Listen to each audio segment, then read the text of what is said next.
Mr. Sherlock Holmes, who was usually very late in the mornings, save upon those not infrequent occasions.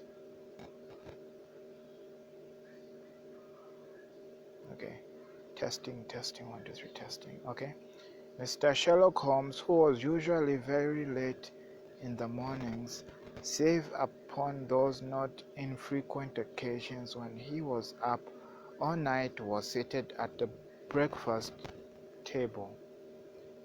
I stood upon the earth rug and picked up the stick which our visitor had left behind him the night before. It was a fine thick piece of wood, bulbous-headed, of the sort which is known as Penang Lawyer. Just under the head was a broad silver band nearly an inch across.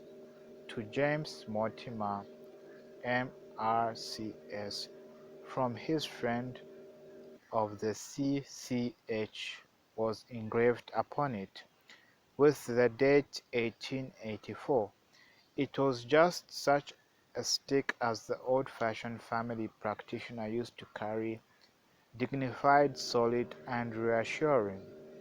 "Well, Watson, what do you make of it?" Holmes was sitting with his back to me, and I had given him no sign of my occupation. "How did you know what I was doing?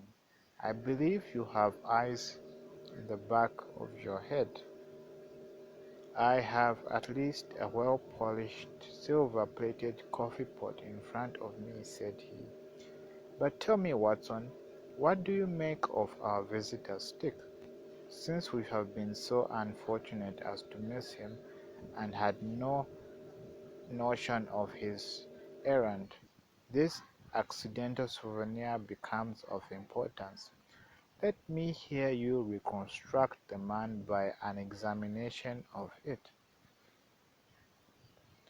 "I think," said I, following as far as I could the methods of my companion, "that Dr. Mortimer is a successful elderly medical man, well esteemed, since those who know him give him this mark of their appreciation." "Good," said Holmes. "Excellent. I think also that the probability is in favor of his being a country practitioner who does a great deal of his visiting on foot." "Why so?" "Because this stick, though originally a very handsome one, has been knocked about that I can hardly imagine a town practitioner carrying it. The thick iron ferrule is worn down, so it is evident that he has done a great amount of walking with it." "Perfectly sound," said Holmes. "And then again there's the friends of the C.C.H.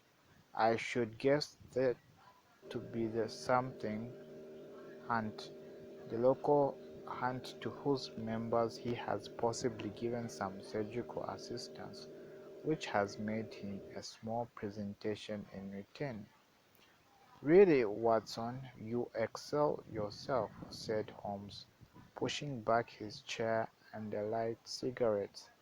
"I am bound to say that in all the accounts which you have been so good as to give me of my own small achievements, you have habitually underrated your own abilities.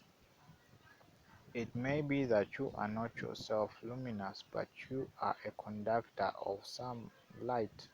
Some people without possessing genius have a remarkable power of stimulating it. I confess, my dear fellow, that I am very much in your debt." He had never said as much before, and I must admit that his words gave me keen pleasure, for I had often been piqued by his indifference to my admiration, and to the attempts which I had made to publicly give to his methods. I was proud, too, to think that I had so far mastered his system as to apply it in a way which earned his approval.